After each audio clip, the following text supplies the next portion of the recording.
Willkommen zurück zu Planet Coaster.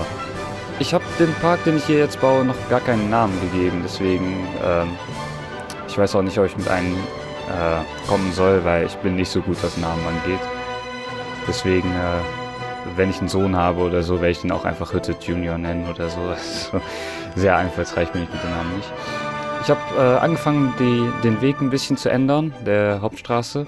Weil das Blaue hat mir nicht so gefallen. Ich wollte nämlich ein karibisches Thema am Anfang haben. Das ist sowieso das einfachste momentan. Weil es gibt eigentlich nur das Piraten-Set und das generische Set. Und Karibik-Piraten passt halt schon zusammen. Inspiration für dieses Gebäude habe ich eigentlich nicht so sehr. Ich meine, die Galerie ist, ich finde sowas einfach schön. Der Grund deswegen ist sowas gibt bei Gebäuden ist übrigens, zumindest soweit ich weiß, dass man früher für Land bezahlen musste, und zwar wirklich auf Land, auf dem man baut. Und wenn man dann so eine Etage drüber hat, die über das Land geht, was man sich gekauft hat, dann muss man dafür nicht extra bezahlen. Und aus dem Grund hat man als Gebäudebesitzer weniger Geld ausgegeben und als Einwohner oder so für Städte hat man dann Schutz für Regen, wenn es regnet. Was also allen Leuten glücklich macht, außer den Staat vielleicht, weil, ne? Aber an sich, ich habe tatsächlich, True Story, bei Google Assassin's Creed Black Flag Havanna eingegeben, weil ich weiß, dass es da Havanna als Stadt gibt und ich dachte mir, vielleicht gibt es da gute Inspiration. Na, schon, aber ich habe es mir eigentlich nur mal kurz angeguckt und gedacht von wegen, okay, also ich baue einfach drauf los und es geht schon klar. Weil es geht ja nicht darum, dass ich hier alles 1:1 nachbaue und ja. Ich habe hier, wie ihr auch seht, versucht mit unterschiedlichen Fassaden alles zu machen und ihr seht es übrigens öfters, dass ich hier alle Fenster lösche bei vielen Gebäuden, weil es gibt hier, also erstmal, ich bin so ein Perfektionist, ich habe immer so die Mentalität, wenn nicht jeder Pixel dort sitzt, wo der sitzen soll, dann ist es nicht gut, also muss ich es ändern. Und der Vorteil hier ist, man kann einfach eine Wand machen, wo man zum Beispiel ein Fenster oder zwei hat und da eine Fassade drumherum. Dann kann man das alles selektieren und kopieren und ja, so ist dann alles auf die gleiche Art und Weise falsch. Ne? Also, gut genug. Hier übrigens auch, was ich zwischen den Gebäuden, habe ich die Schilder reingetan. Das habe ich gesehen bei einem YouTuber namens Silverred. Oder so, wie man den auch ausspricht. Er ist auch ein Niederländer übrigens. Kollege. Das ist an sich eine sehr gute Idee, weil es geht ja darum, ein Gebäude so detailliert wie möglich zu machen. Aber es gibt halt noch nicht allzu viel, um wirklich Details hinzuzufügen. Und was ich dann mache, ist, man klatscht einfach immer mehr Zeug dran, was dann halbwegs passt. Und man haut mehr drauf und noch mehr und noch mehr. Und irgendwann ist es halt alles voll gefüllt und dann ist man fertig. Quasi. Also wenn alles voll ist, dann ist es so detailliert wie möglich, weil deswegen ist es ja voll und dann sieht es auch automatisch gut aus. Es sieht vielleicht nicht perfekt aus, aber für mich gut genug. Ich meine, dieses Gebäude, mit dem Dach habe ich auch die ganze Zeit überlegt, wie soll ich das Dach machen? Weil zur Karibik, es passt nicht ganz, wenn es wirklich ein spitzes, so ein spitzer Dach ist, was so oben so, ja, spitz ist halt. Dächer sind da nicht gerade hoch, so wie das hier. Also was ich gemacht habe, ist einfach nur an den Rändern ein Block Dach und darüber einfach, ja, das Dach flach halten. Eine Funktion hat dieses Gebäude übrigens nicht, es ist eigentlich nur eine Fassade. Die Rückseite ist, wie man auch gesehen hat, mit den Klimaanlagen einfach nur da, weil das Gebäude ist natürlich, wie gesagt, nur eine Fassade. Ich meine, in richtigen Themenparks ist das ja auch so. Von vorne, also wenn man reinkommt, dann sieht man all diese schönen Fassaden bei der Hauptstraße, links und rechts und weiter geradeaus sieht man dann noch irgendwie eine Attraktion direkt. Aber dahinter oder auch da drüber ist es eigentlich nicht echt. Ich meine, habt ihr auf Google Maps schon mal einen Themenpark gesehen, von oben, von der Top-Down-View. Man sieht gar nicht, dass es ein Themenpark ist, weil man keine Fassaden sieht. Einfach nur weiße Blöcke. Ich meine, ich habe tatsächlich mal geguckt von wegen, ich guck mir mal an, wie Phantasialand aussieht. Und ich habe es nicht wirklich gefunden. Also ich habe schon gefunden, natürlich, weil ich es gesucht habe, aber ich habe nicht wirklich gesehen, wo die Grenzen waren, weil, ja, naja. Hier wollte ich einen Weg machen für die Arbeiter, die halt hinten irgendwie die Lieferungen zu einem Gebäude, was nicht benutzt werden soll, liefern sollen. Den Weg habe ich aber später noch erneuert wegen der Straße, wo ich gerade mit am Kämpfen bin. Das Straßentool ist meiner Meinung nach noch nicht sehr optimal. Ich weiß nicht, ob das optimiert wird. Im Sinne von, wie man Straßenkreuzungen machen kann und so weiter. Ich muss damit schon kämpfen. Vor allem, wenn ich die Straße hoch oder runter haben will. Also quasi eine kleine Treppe hoch oder so.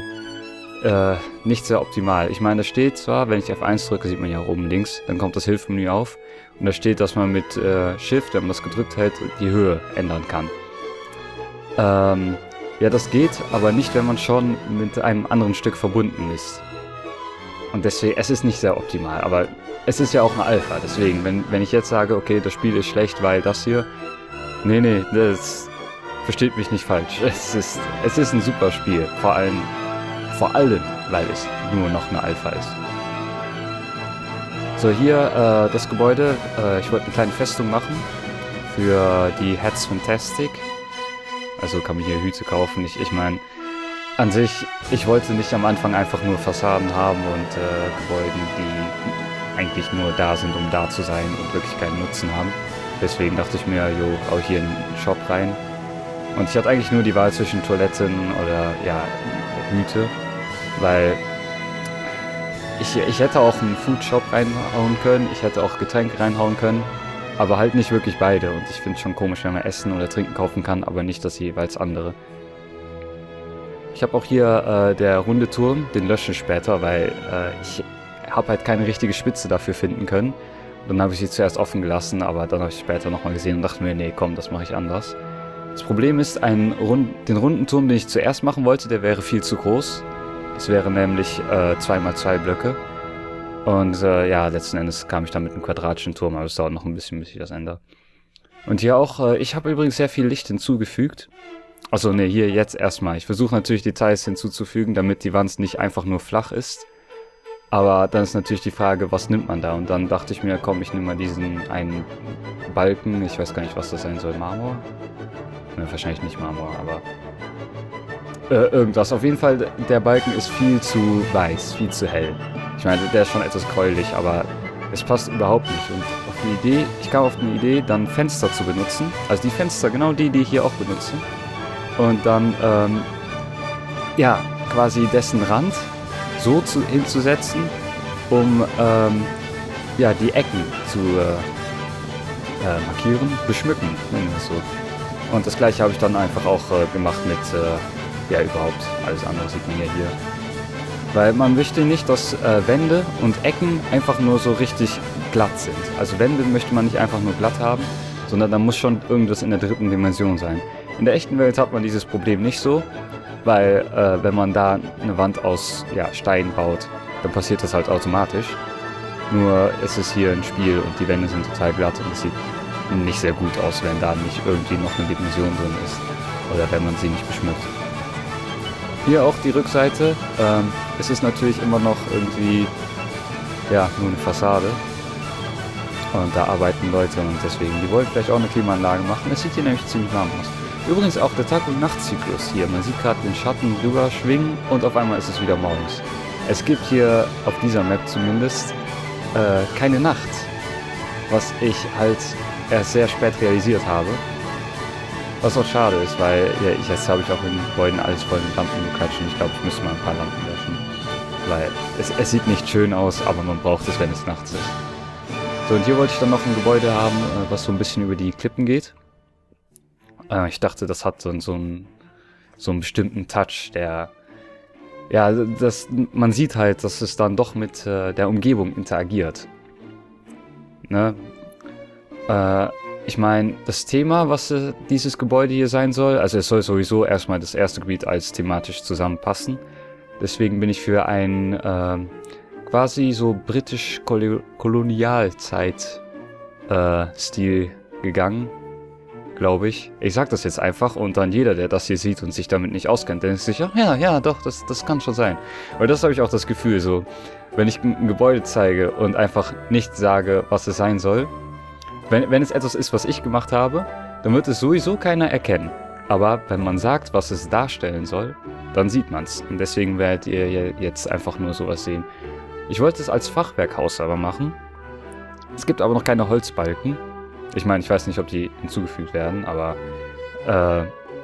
da es keine Holzbalken gibt, konnte ich das halt nicht wirklich machen. Deswegen habe ich diese Steinbalken, die ich hier auch gerade eben bei der Festung auch entfernt habe eigentlich. Die Steinbalken funktionieren eigentlich richtig gut. Die gibt es nämlich diagonal. Und wenn man die ein bisschen in die Wand reindrückt, dann sind sie auch nicht so dick. Ich meine, ich weiß nicht, welches Fachwerkhaus das Fachwerk, heißt das, denke ich mal, aus Stein hat. Ich glaube, sowas gibt es gar nicht, weil es total unlogisch ist. Aber ich meine, es sieht okay aus. Ich meine, es ist kein Holz, aber naja.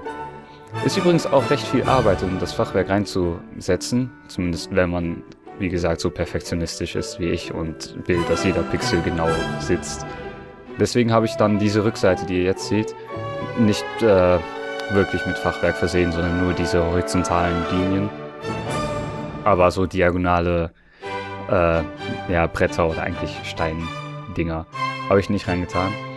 Übrigens, das, was ich hier jetzt mache, das Fachwerk, das sieht auch ein bisschen komisch aus. Das habe ich später dann nochmal geändert, aber das habe ich nicht aufgenommen, deswegen tut mir das leid, aber am Ende werdet ihr sehen, wie das aussieht, was ich alles fabriziert habe. Übrigens auch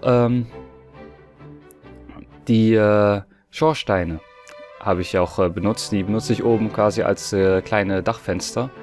Die hatte ich zuerst beim ersten Gebäude, was ich hier gebaut habe. Aber ich wollte nicht das gleiche bei beiden Gebäuden haben und das passt zu dem hier sowieso besser als zu dem anderen. Deswegen habe ich die beim anderen einfach entfernt. Und jetzt hat dieses Gebäude weiße Dachfenster, was eigentlich Schornsteine sind. Aber wenn man die halt in einer Linie zu den Fenstern an der Vorderseite setzt, dann gibt es halt auch eher die Idee, als ob das Dachfenster sind.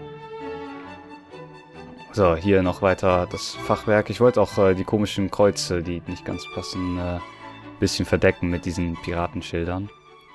Ach ja, übrigens, hier, das ganze Gebäude war bis jetzt auf nur einem Gitternetz, aber dieses größere Dachfenster, was es zuerst werden sollte, habe ich dann, wollte ich auf einer bestimmten Position haben und dafür habe ich dann ein zweites Gebäude errichtet und das ging eigentlich ganz klar. Nur für ein Fenster war das viel zu breit, deswegen dachte ich mir, komm, dann tu dieses Schild drauf. Und dann war der Rand aber so komisch und deswegen wollte ich den Rand weiß machen. Aber dann ist das alles da vorne nur weiß. Und deswegen habe ich dann diese Schilder benutzt und einfach vom Kraken, denke ich mal, der Kopf, der gibt eine schöne Graufläche dafür. Und so ist es dann letzten Endes auch geworden. Die Beleuchtung hier, die Vorderseite, war wirklich sehr komisch. Ich wusste nicht, was ich machen soll, so neben der Tür. Erstmal, ich wollte eigentlich eine blaue Tür, aber die blaue Tür habe ich auch beim Gebäude rechts daneben und dann, ich wollte ein bisschen Abwechslung haben, deswegen habe ich hier die rote Tür gewählt. Und an sich sah die Fassade auch sehr langweilig aus, finde ich. Und ich habe die ganze Zeit so rumgeguckt von wegen, jo, was kann ich denn hier reintun? Ich meine, da war auch gerade eben ein Aufnahmeschnitt, falls man das gesehen hat. Vielleicht nicht, vielleicht schon. Und was ich gemacht habe, ist, ich habe kleine Fenster benutzt. Und die quasi im Bogen, so wie man hier sieht, um die Doppelfenster gelegt. Um so dann quasi nochmal eine Steinstruktur drumherum zu machen. Weil, wie gesagt, es geht ja darum, sorgt dafür, dass man dort, wo es offen ist, wo nichts ist, einfach irgendwas hintun, was auch immer, sei kreativ und es sieht automatisch gut aus. Es sei denn, man macht das wirklich sehr, sehr komisch. Und das ist hier, wie gesagt, ich habe ja gesagt, dass ich sehr oft Fenster wieder lösche und dann neu hinsetze, weil ich ein Perfektionist bin und alles soll genau perfekt sein. Und genau das passiert hier auch gerade. Ich ersetze diese Fenster, die ich gerade eben gemacht habe mit dem Bogen, habe ich kopiert, überall nochmal drüber gesetzt und dann die Fenster, die davor waren, gelöscht. Einfach mit Rechtsklick kann man die ja löschen. Und dann hier zu den Ecksteinen. Was ich da auch gesehen habe, was andere machen, ist diese zwei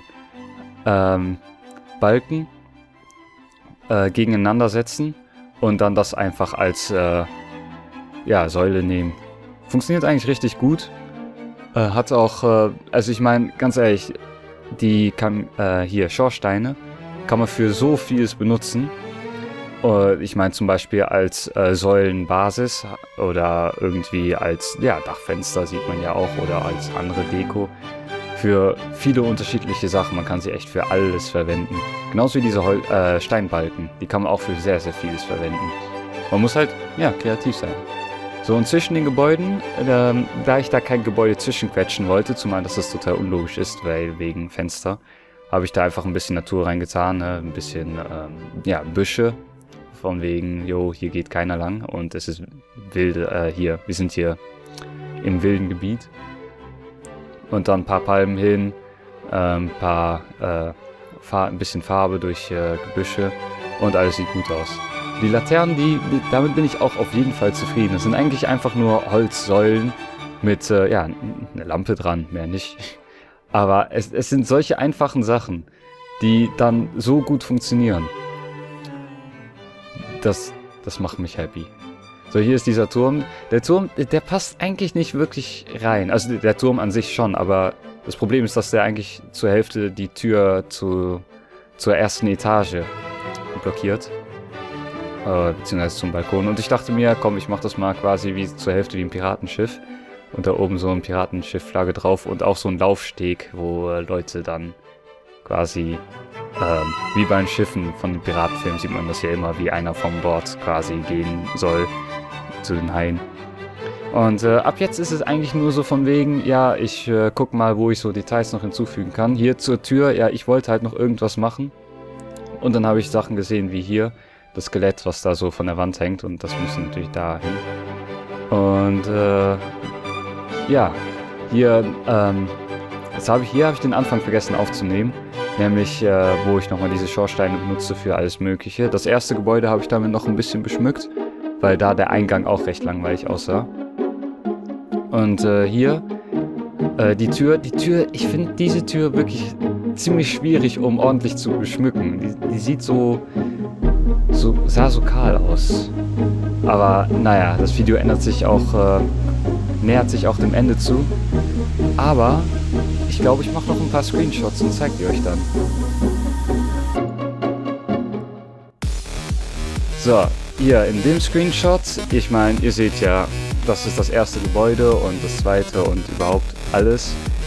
Mir gefällt die Sicht auf jeden Fall, leider steht dahinter nichts. Im zweiten Screenshot, das neue Gebäude, das gefällt mir auf jeden Fall. Ich bin zwar immer noch nicht ganz zufrieden mit der Tür, was oben links und oben rechts noch so sein könnte, aber naja. Und sonst, so sieht es von weitem aus. So sieht die Burg aus. Und als letztes nochmal ein Screenshot, wo man alles sieht,